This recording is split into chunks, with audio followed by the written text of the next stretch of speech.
हम अपने दर्शकों को बताना चाहते हैं इस समय हम हैं उत्तर पूर्वी जिला के खजूरी की श्री राम कॉलोनी में और यहाँ पर रेड माइनर वकील हसन का मकान डीडीए द्वारा डेमोलिशन कर, और ये वही वकील हसन है जिन्होंने उत्तराखंड के उत्तरकाशी में टनल के अंदर फंसे हुए 40 मजदूरों को वकील हसन और वकील हसन की टीम ने टनल चीर कर उनको बाहर निकाला था। और आज यहाँ पर कल दिनांक में वकील हसन का मकान डीडीए द्वारा डेमोलिशन कर दिया गया। ये है कहकर के ये अवैध प्रकार से बनाया गया है। बात करेंगे वकील हसन साहब। आप हैं रेड माइनर वकील हसन साहब। जी वकील हसन साहब, डीडीए ने कल जब आपका मकान डेमोलिशन किया तो आप उस वक्त घर पर थे, ऐसा सुनने में आ रहा है, यहाँ से पता चला है कि आप और आपकी वाइफ घर पर उपस्थित नहीं थे। उसके बाद भी यहाँ के स्थानीय लोकल पुलिस ने और डीडीए वालों ने आपकी गैर मौजूदगी में आपका मकान तोड़ दिया। जी हमारे दर्शकों को बताएं कल के इंसिडेंट के बारे में, क्या हुआ था, किस प्रकार आपका मकान तोड़ दिया गया? क्या आपको पूर्व में कोई नोटिस दिया गया था डीडीए की ओर से? नहीं सर, मुझे कोई नोटिस नहीं मिला और मैं भी घर पे नहीं था और मेरी वाइफ भी घर पे नहीं थी। मेरी वाइफ अपने घर मतलब पीहर में गई हुई थी, उनके यहाँ कुछ बच्चा हुआ था उनकी बाती के, और मैं भी बाहर था किसी काम के लिए गया था बाहर। अचानक ही मेरी बच्ची का फ़ोन आया, मेरे पापा यहाँ पे कुछ लोग आए और बड़े बदतमीजी कर रहे हैं हमारे साथ में। मैं बहुत ज़्यादा घबरा गया, मैंने कौन आ गया, मुझे कभी ऐसा फील नहीं हुआ, लेकिन बच्ची जिस तरीके से घबरा के बोली मुझे बड़ा महसूस हुआ कि ऐसा कौन, किसकी हिम्मत हो सकती है, कौन ऐसा कर सकता है। तो सर मैं बड़ी जल्दी भाग आया और उस टाइम मैं एक्सीडेंट होते होते बच गया मेरा। जिस तरीके से मैं आया, आने के बाद मैं देखता हूँ यहाँ पर डीडीओ वाले थे, पुलिस वाले भी थे, जो यहाँ पर बच्चों के साथ बड़ी बदतमीजी से बोल रहे थे। मैंने आके उनसे कुछ सवाल किया, मैं सर आप लोग कौन हो? कल हम डीडीओ से हैं और मकान तोड़ने के लिए आए। मैं सर मकान क्यों तोड़ रहे हो आप? कहने लगे अनऑथराइज्ड है। मैंने अनऑथराइज्ड यही मकान क्यों है सर? इधर भी मकान बने हुए, इधर भी मकान बने हुए, इसी मकान पे क्या है, ये क्या है? पीछे मैंने बाउंड्री भी है सर, पीछे बाउंड्री है और आगे एमसीडी की बैक साइड से देखते हैं तो डीडीए की ऑलरेडी बाउंड्री है सर। तो मैंने कहा ये कैसे है, आप मुझे अनऑथराइज्ड क्यों कर रहे हो? तो उन्होंने कहा नहीं, हमें इसे तोड़ना ही है। अगर डीडीए की गाइडलाइन के अनुसार ये अनऑथराइज्ड है तो ये लाइन से मकान बने हुए तो ये सब अनऑथराइज्ड है, सब तो डीडीए के इनको भी तोड़ेगा क्या? जी मैंने ये बोला कि आप इनको भी तोड़ोगे क्या? कहने लगे हम इसको भी तोड़ेंगे, हम इसी को तोड़ने के लिए आए हैं। तो मैंने इसे कुछ क्वेश्चन किए, तो जब ये इसका जवाब नहीं दे पाए तो इन्होंने पुलिस वालों से कहा ये हमारे साथ बदतमीजी कर रहे हैं, तो हमारे साथ बदतमीजी कर रहे हैं। पुलिस वालों को हमें यहाँ से यहाँ से हटवा दिया और इसके साथ मेरा बच्चे भी मेरे साथ था, मेरे बच्चे भी थे और एक मुन्ना भी मेरे साथ था, ये तो मेरे साथ ही रहता है बेचारा। तो हमें थाने ले जाके बैठा दिया 12 बजे यहाँ से। मुन्ना कुरैशी वही है जो आपके साथ, ये भी रेड माइनर है? जी बिल्कुल, मेरे साथ ही रहता है बिल्कुल ये। तो वहाँ में ले जाके बैठा दिया हम सभी को और 8 बजे हम वहाँ छोड़ गया और 8 बजे के अंतराल में उन लोगों ने मेरा मकान जमीन दोस्त कर दिया, एकदम ऊपर से नीचे तोड़ दिया बड़ी फुर्ती के साथ में, और उसके साथ ही दीवार भी कर दी।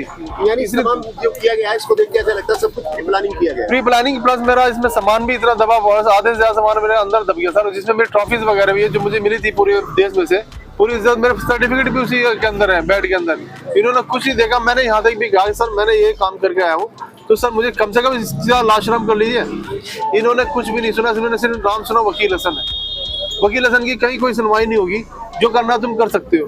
और यही मेरे साथ हो, मेरे फादर थे, मेरे फादर आर्मी में थे, हमारे सारा आर्मी बैकग्राउंड है सर। हमारे जो फादर थे आर्मी में थे, मेरे ब्रदर भी जो है वे भी आर्मी से रिटायर अभी हुए, लास्ट ईयर ही हुए, और मैंने भी ऊपर वाली के पास इतना बड़ा काम मैंने किया देश के लिए, अभी तक पूरी मतलब बहुत हिस्टोरिकल काम है सर वो।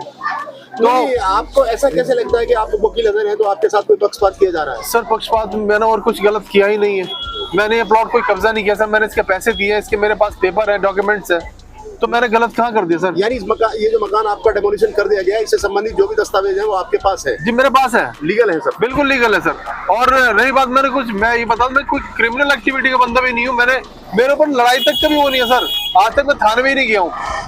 मैं भी थाने जाने से, जबकि हमारा सारा आर्मी का बैकग्राउंड इस चीज़ कुछ हम पे हो नहीं, मैं आज तक थाने भी नहीं गया हूँ किसी चीज़ के पर्पज में, इतना क्लीन रिकॉर्ड है मेरा। अब आप यहाँ पे स्थानीय शासन प्रशासन की जो सरकार है, केजरीवाल सरकार या केंद्र सरकार से क्या चाहते हैं आप? सर मैं सिर्फ इतना चाहता हूँ, मुझे मेरा घर लौटा दिया जाए, मुझे और कुछ नहीं चाहिए।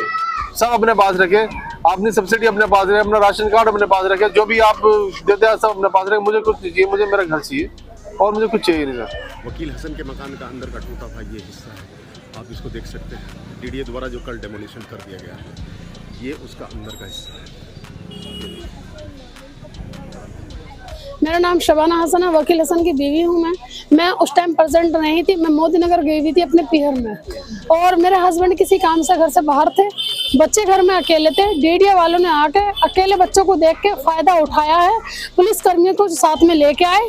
पुलिस कर्मियों ने जिसने भी ये पूछा कि तुम क्या कर रहे हो, उसी के साथ में मार पिटाई की, धक्का मुक्की की, उन्हें लॉकअप में बंद किया, और लॉकअप में बंद करने के बाद मेरे मकान को अकेला करके मेरा कुछ सामान अंदर ही कचरा बन गया, कुछ सामान मेरा बाहर फेंका उन्होंने, बाहर रोड पे मेरा सामान पड़ा है, आप देख सकते हैं। एक बिल्कुल जो कंजर होते हैं ना, जो रोड के किनारे पड़े होते हैं, कल से हमारी वो जिंदगी है। 2 महीने पहले हमारी शहंशाह वाली जिंदगी थी, बड़े बड़े लोग, बड़े बड़े मंत्री मेरे हस्बैंड के साथ में खड़े होकर फोटो खिंचवा रहे थे, और आज वही सेवियर्स हीरो हैं जो टनल में से 41 लोगों की जान बचा के आए थे। उनका एक घर, उन्होंने 41 घर बसाए, और उनका एक घर नहीं बसने दिया सरकार ने, एक घर भी उजाड़ दिया।